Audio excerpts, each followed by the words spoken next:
Hi, this is Andy. It's interesting to me how little changes can have outsized benefits. For example, how something's said. There's a difference between a boss saying, you can hit this date, right? And here's what we need to get done. How much time do you think this would take? What do you need from me to make that happen? And sometimes it's just these little shifts in what we say, how we make an ask, how we look at a situation. And with just a little shift, we can sometimes reap enormous benefits in our relationships at work and at home. In this episode, I'm excited to introduce you to Krister Ungerbock. Krister is the author of one of my most gifted books recently. It's entitled 22 Talk Shifts, Tools to Transform Leadership in Business, in Partnership, and in Life.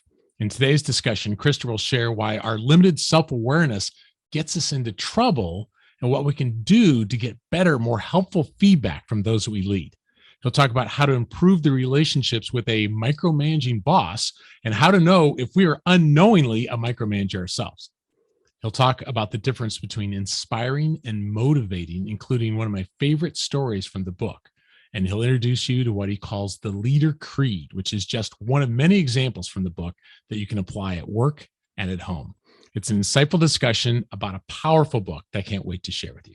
Quick note, I want to invite you to join our Lead 52 family. It's a global group of leaders who are committed to improving our ability to lead and deliver. It's 52 weeks of leadership learning delivered right to your inbox, taking less than 5 minutes a week. And it's all for free. Learn more and sign up at getlead52.com. Thanks. Let's jump into today's discussion with Krister about his book, 22 Talk Shifts. Krister, thank you for joining us on the People and Projects podcast. I'm excited. I like talking about people. And I like talking about projects. So. Well, you've been heavily involved with both. So, hey, before we get into the book, I'd love for our listeners to learn more about you, because you talk pretty openly in the book about the relationship with your dad and the family business. In what ways did your family culture and experiences growing up influence the fact that you're now such a clear voice on compassionate leadership? How did they influence? I guess maybe by showing me the opposite of compassion. I think that, I was a pretty hard driving leader. My father was as well. And, I think there's I find a lot of men who are actually really successful, who do have really also had very driving, and women as well, very driving mothers or fathers. And as much as I didn't want to be like my father, I realized kind of in my 40s that I was actually quite similar. I just did it. I used it in slightly different ways. And so, yeah, so I had just a very demanding father. I became a very demanding boss. We built an amazing company as a result of it. But at the same time, it kind of destroyed my personal relationships and nearly destroyed my relationship with my father.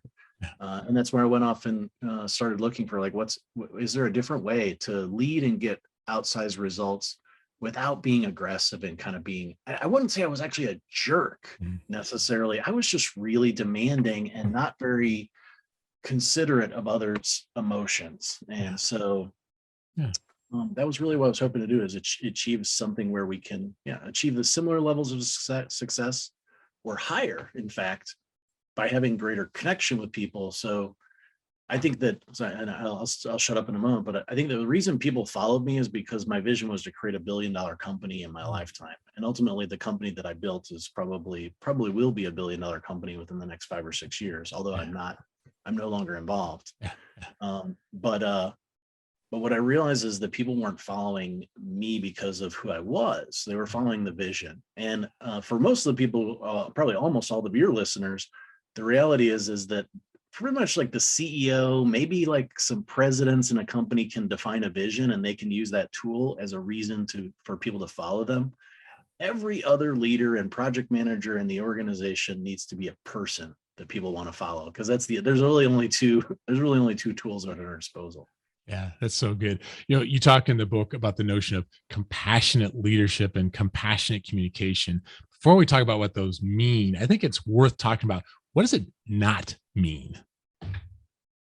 I think probably more than anything, it's leading through fear. It would be not, fear of, hey, you need to get this done, or something's going to happen to your career, or even just, shaming people, just being difficult. And there were times when I was like, even though I was CEO of this company, there were things that I didn't do because it was just like, oh man, I don't even want to talk to my shareholders who are my family members about like hear their like criticism about it. And some of these were just little like things that may have just made us 1% better. And I think that there's a lot of people, a lot of us do lead sometimes through that kind of fear and intimidation and just kind of being a pain in the butt when people don't do what we want. Yeah, but I wonder, Chris, can people misunderstand compassion as being so far to the opposite that it means lack of standards? That's kind of where I was getting to, because I seem to recall you said something about compassion is being moved by someone's distress and having a desire to relieve it or something like that. I thought there was some element of that to how you talked about compassion. Well, I think that it's just a different way of leading. And I think admittedly, the last 3 or 4 years while I was CEO, I was really struggling with how to balance that kind of soft versus, hard leadership. And it wasn't until the process of writing the book and all the research that I did that I think that I found a way through communication to hold people equally accountable. And much of it is about creating and asking questions and having conversations so that those people are motivated themselves to hold themselves accountable. And ultimately, this thought of compassionate leadership is there is nothing that stops us in the second or third conversation from going back to the old aggressive style. I mean, I've had those conversations, even though I practice a different type of leadership today. There are situations where I just have to say, you know what, it's got to get done, or I have to express my frustration in the ways that I would have in the past. It's just not my first tool. So I like it. I'd like readers to think of this as it's not either or. This is just, you have now two different approaches. That's good. That you use. Yeah, I like it. I think anyone reading this book will catch on to the fact that words matter a lot to you, and your use of the word shift is intentional, right? I mean, why not 22 talk tips or talk habits? Why shifts? Well, because I do think I find this just in my personal life, in my professional life now as an author, that often it's just a change of one word. And I know that people often say, well, it's not what you say, it's how you say it. But I've actually grown to believe that it's actually what you say is really the more important part, right? So, because there's certain things that when I say them, it's just hard to say it in the wrong tone. Right? And so what I found is the more that we speak and we use these different kind of language stems, and the book is all about fill in the blanks phrases. I wanted to be very practical that people could immediately use after reading even a chapter, right? I'm sure you found that. And so for sure. So what I found is when you start using these stems and questions and phrases, that what happens is the tone actually starts to change. Because what it is, when I was 12 years old, I learned to program computers, and my mom told me, like, garbage in, garbage out, right? And so the way we speak to others is kind of creates the inputs that they're responding to, right? And we don't realize too often that often the frustrating communications that we have with others may have actually just been a reaction, or I wouldn't say may, are often a reaction to how we frame the questions or how we created the words. So by flipping it back upon ourselves, and admittedly, I have a couple of people in my life who, as much as we've tried to practice the talk shifts, we haven't really been able to reach them. These are like, so as an ex-husband of my wife, for example, and even like with legal things, like it's just like they're unreachable. But what I've really started to see, and this is again that compassion, is that when I see that behavior, I actually look at it as like that person must be in serious pain to be unable to look at themselves, consider alternatives. It's so even that shifts how we perceive others. That's so powerful. Yeah. I kind of took from the book that it can take a while to develop a habit, but a shift can be immediate. Like sometimes just a slight little change in how you view that person, right? Or how I say this, that little shift. It just reminds me of sometimes the nudge idea. It's this little thing that can have really the outsized result. That's kind of along the lines, right? Yeah, I agree. Yeah, you mentioned the book, how we struggle self-awareness, probably more than we realize, and the importance of getting feedback from people around us. What are some typical mistakes we can make when we're seeking feedback? And what are some of your favorite ways to make it safer for people to give you feedback? I think the most important one is we ask questions that often have yes or no answers. So if I said, am I a good boss? Am I a good project manager? One of the things that I like a lot, I think this is in the book, is to say, I can even say, is it, rather than talking about relationships, we can talk about communication. So or I could say, do you think I'm a good boss or a project manager? An alternative to that would say, how do you think my communication is? And so what happens is that the reality is when people rate our communication, they're probably rating us as a person, they're rating our relationship, they're rating how good they think of we are as a boss or a leader. Right. And then the talk shift number 5 is to take that and talk it on a scale of 1 to 10. So on a scale of 1 to 10, how good do you think our communication is? And then we exaggerate the scale. We say 10 being like, our communication is better than anyone you've ever heard of, like, anyone you've ever interacted with in your life. And then 1 being it's worse than anyone you've ever interacted. So now this opens up the scale. And then what happens is somebody will say, let's say they say 7 or 6. The reality is that even if the scale wasn't exaggerated, that's really what they believe, but they're now actually feel more comfortable to actually tell you what they think. And then we can say, what's the difference between a 7 and a 9, for example? What can we start or stop doing? And so that's I think that in all cases, when asking for feedback, trying to frame it in this kind of exaggerated way, and then allowing people kind of give specific actions that we can take to be different. Yeah, I like it. I think you also had the idea of ask before you ask, right? Isn't that one of yours? Yeah. Explain how that one works.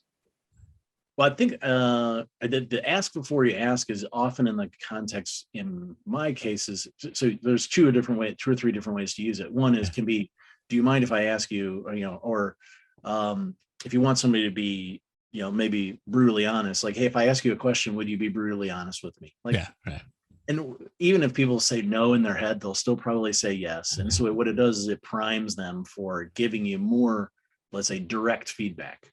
And I sometimes I'll ask questions in a very direct and exaggerated way in order to make a point. You asked me what would be the 23rd talk shift. Actually, I think it would be to sometimes exaggerate things in order to make a point, because when people answer a certain way in an exaggerated case, it tells you something. Right. Yeah, that's but good. But then the other thing is asking before you ask is also so often I think when providing ideas is just asking someone, hey, would you like ideas before you, in this case would be ask before you give ideas. Yeah, that's good. Yeah. It's now a good time to ask a difficult question, I seem to recall, was one of the things you said. And I know for my wife and I, sometimes we're like, it's not only does it need to be said, but does it need to be said now? And maybe this is something we don't try to deal with at 11:30 at night. We wait until tomorrow or something like that, but ask before you ask. I used to joke when I was in my 20s, I would like say, hey, can I ask you a really personal question? Would like get like a little bit like freaked out and I'd be like, hey, what's your name again? Right.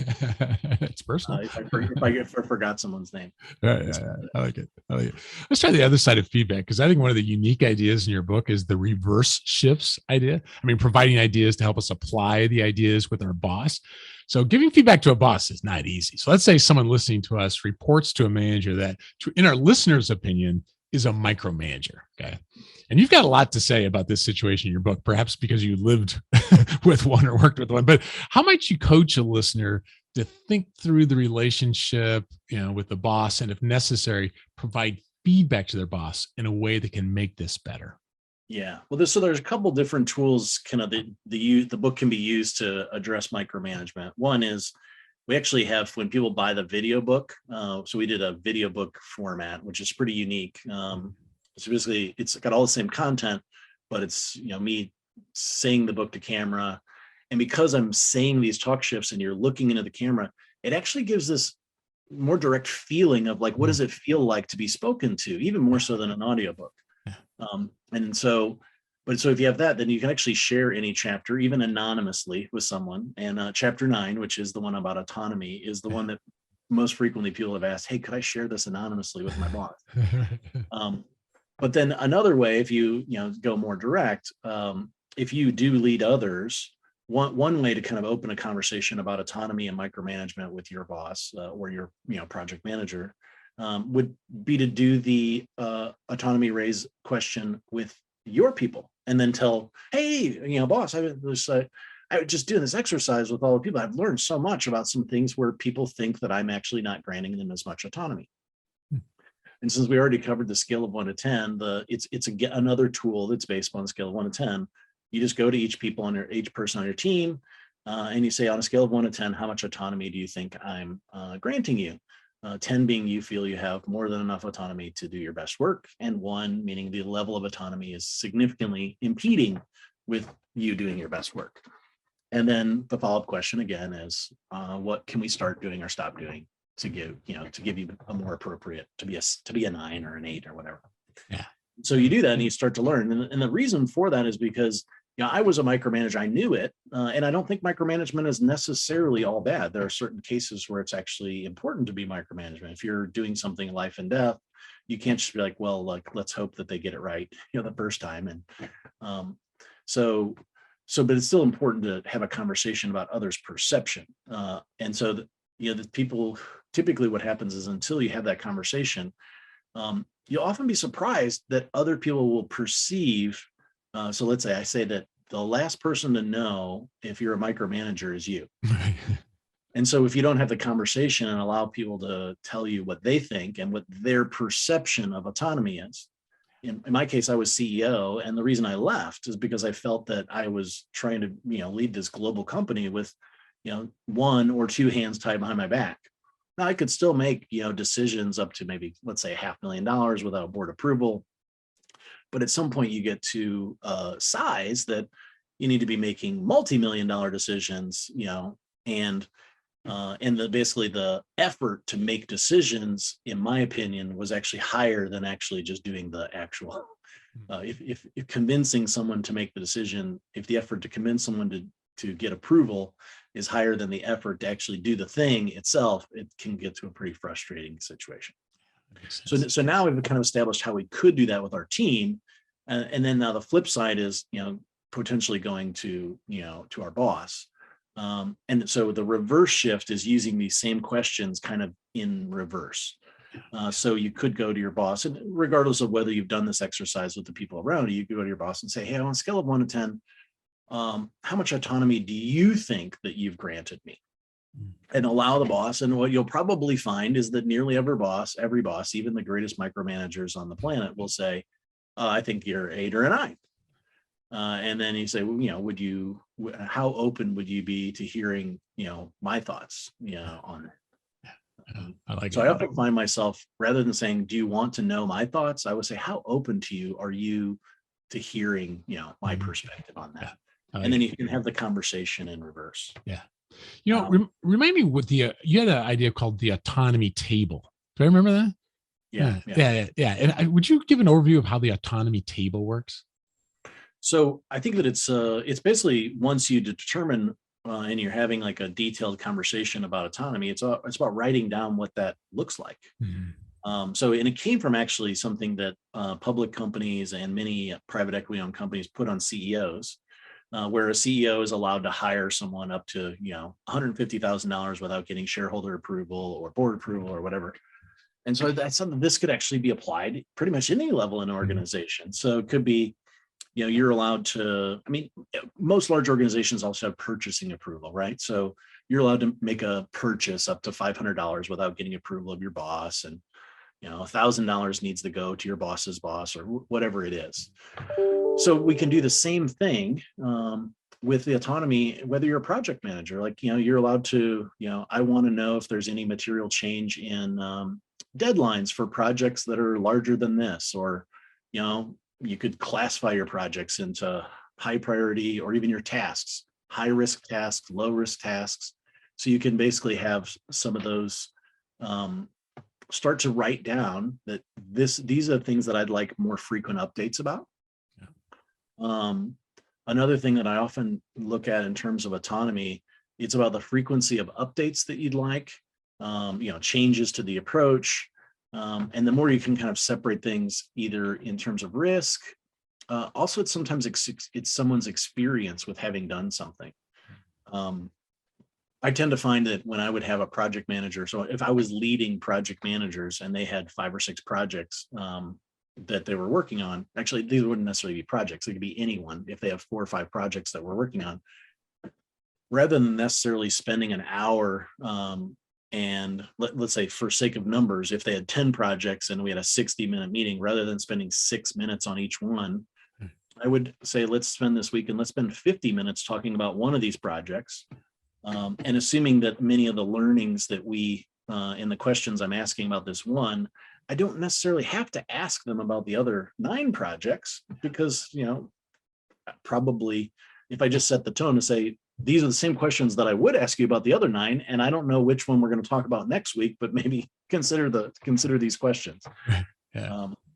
So I don't know, is that answering? Yeah, that's good. Well, what I like about the autonomy table, if I understand it correctly, is a lot of frustration in well, I suppose life, but work as well, is just missed expectations. And this tries to get our stated expectations. So Yeah. you are free to go. And there's some models like Ed Gore, is it above the waterline decision or below the waterline decision? If it's below the waterline, you have to get certain approvals or not. But I think that's still kind of vague. And so this says, in these sort of situations, go for it. You can make the call. In these sort of situations, here's how we handle it. And I think that's a powerful idea. I mean, that's just one of the many from the book. And then the point was that, then once we have it documented, now we can actually use it as a motivation tool to say, hey, on these things, I'm actually going to give you more latitude. Right. These types of projects or whatever it is. And again, they're in the books. There's some examples in the book. There's some examples that people can use as a starting point. Yeah. But ultimately, it's up to your own creativity of how to really define how you grant autonomy. Yeah, it's powerful. And I guess one of my favorite ideas, although it's hard to find one favorite idea from the book, but by doing that, sometimes an autonomy raise is just as good as a pay raise to some people. That's one of your phrases, because we've had this agreement that I don't have to be looking over their shoulder. They got an autonomy raise. And I would say that when I would hire executives, people who are in the kind of multiple hundreds of thousands of dollars in compensation, ultimately the people who are kind of at the top of their game, they know they can get a job getting paid the same or a little bit more if they leave whatever they're doing. Yeah.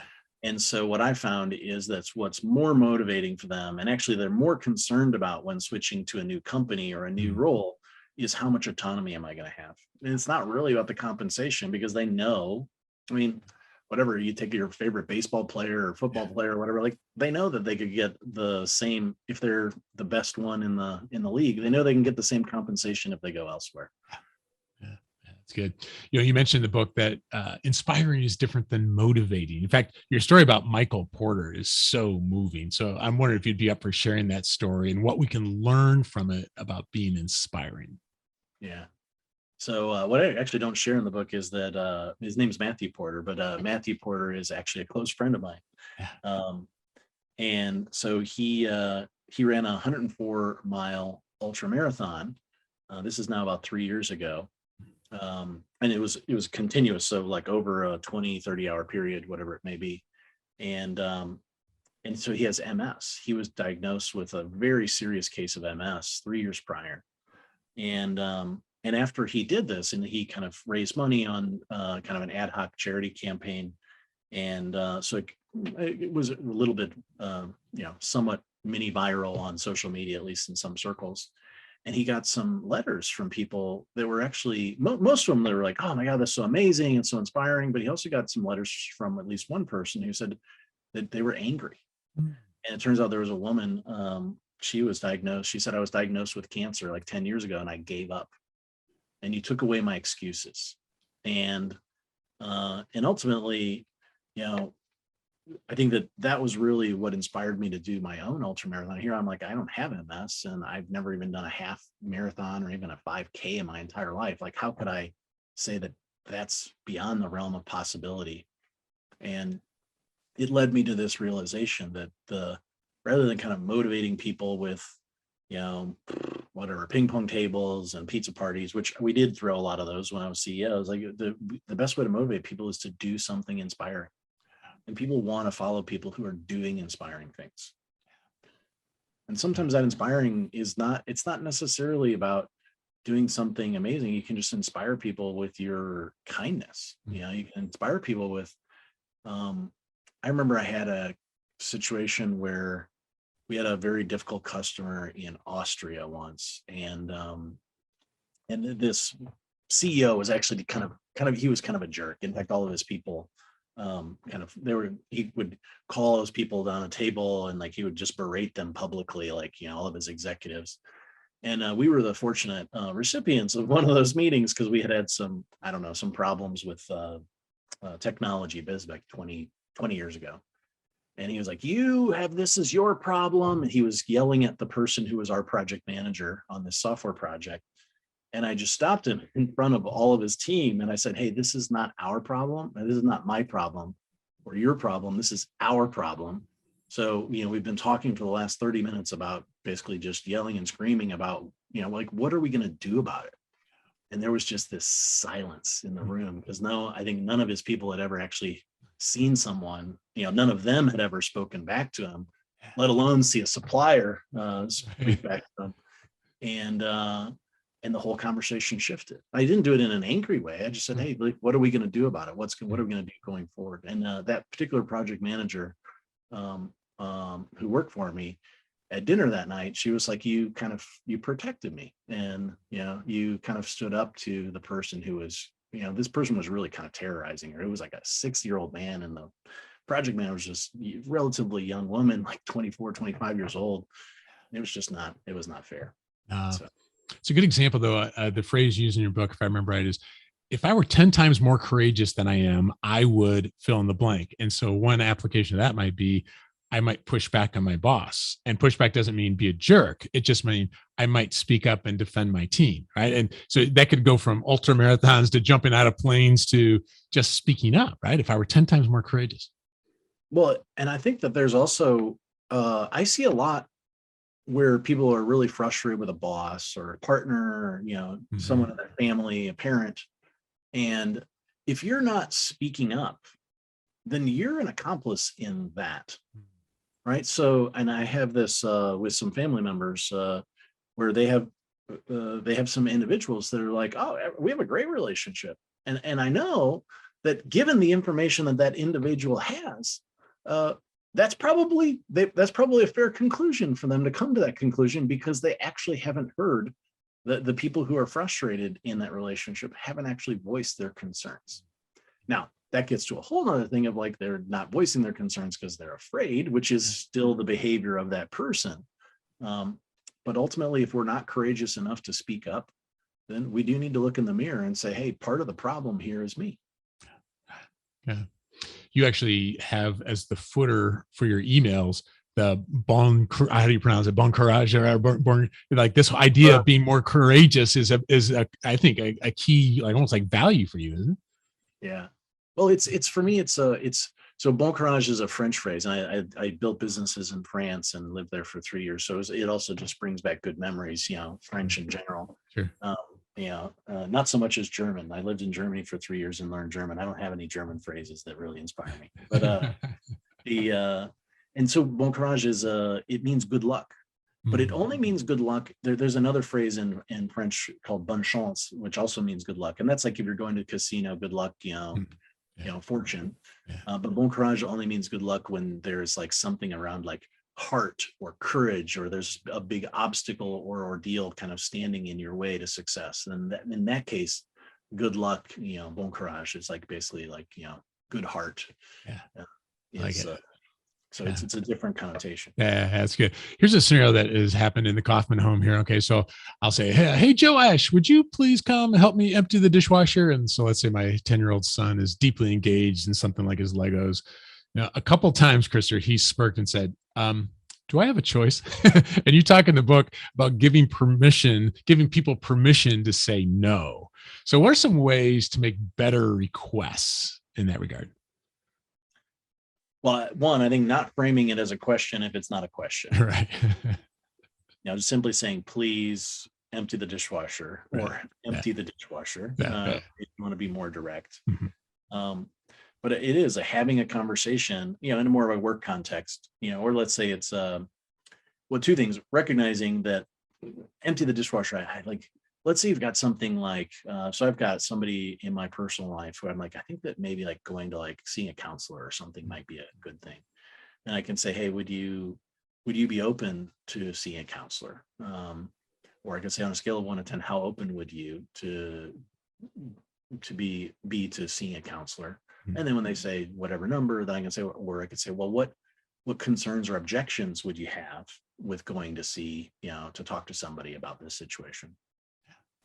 All of these things are just kind of getting, and now recognizing if I say, hey, please go see a counselor, and they don't do it, then they're basically telling me no with their actions, right? There was a book that I read on the journey called the Surrender Experiment, and it was so eye opening for me. It was about this guy who basically said, "I'm going to stop telling people what to do, and if I do tell someone what to do and they don't do it, I'm just going to kind of let it go, and I'm just not going to. I'm going to surrender to what is happening, and I'm just going to kind of roll with it as things go." And I've really found it. In some cases, I have, like, if I ask someone to do something, like send to somebody an email, hey, would you do this? This would not be somebody I necessarily work with frequently. And if I don't hear a response, then I'm just like, okay, that they must not be like really passionate about doing that. And sometimes I'll follow up because like maybe it got lost in spam or whatever. Yeah. And not too often I do discover that that's what happened. Sure. But I just like, rather than pushing things, it's maybe like let the things that actually people want to do. It's kind of like it takes a lot less effort if people are excited about doing stuff. You can just nudge them, and then they'll go off and they'll run uh, to kind of make it happen. Versus us kind of like Yeah, pushing people to. right. It's made me reflect on how many times do I say, would you, but I'm really telling them to. And so it's more honest just to tell them if that's the situation, but otherwise make it easy to say no. It's like, hey, I want to be clear, you don't have to do this, because I realize to maybe tie into what you said at the end, you may not have a passion for this, and if so, let me know, but here's something I have a need for. So if we make it easy to say no, then if they do say yes, they're gonna be more committed to it, right? That's kind of what I took away from it. Yeah, and you can sometimes pre-planting reasons for them to say no. Like I can already think of like 10 reasons why you're probably not excited to do this. Yeah. But, would you be open to doing it? Yeah. And so kind of like making it easy to say no. Yeah. Again, because people are gonna be like, oh, this is like, well, sometimes things do need to get done. That still doesn't stop you from coming back and saying, hey, a couple of days later, well, I couldn't find anyone else to do it. I really do need you to do it. And I am not asking it this time. Yeah.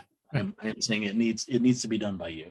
And so we're just recognizing if you do that like 10 times with the same person, they'll probably be like, well, I don't really feel like I have the ability to say no anymore when you ask. Right. Yeah. Yeah. I'm buying a book. I'm buying a copy of the book for each of my 3 married children, particularly for part 3, the partnerships. There's so much helpful content in that section. But let's finish our time together here, Krister, talking about the leader creed. Would you be up for giving the backstory of how you developed it and how you've seen it help relationships, whether at work or at home? Yeah. So, well, ultimately, I developed it because I wanted to kind of take what if we did essentially like a 360 with our children or with our spouses, but I wanted to develop it and say like, well, what if we could create 10 statements, and I challenged myself to say like, what if these 10 statements would be equally powerful if we did them at people at work, with friends, with children, with parents, with spouses, and all the statements would be essentially the same. And the only change that we have is that like one of the statements has the word love in it. We don't use the word love if we're in a work setting. We like happy employee or whatever.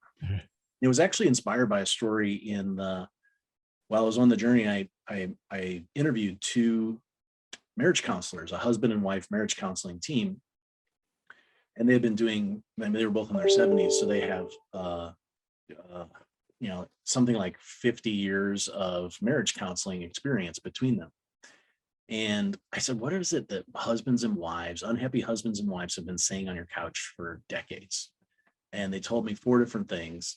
And the thing that surprised me most is that those four things are the exact same phrases that people would say about unhappy employees would say about their bosses. That's interesting. And so what if the same tools that would help us to have happier employees would also have us happier children, happier spouses, happier parents, and so on.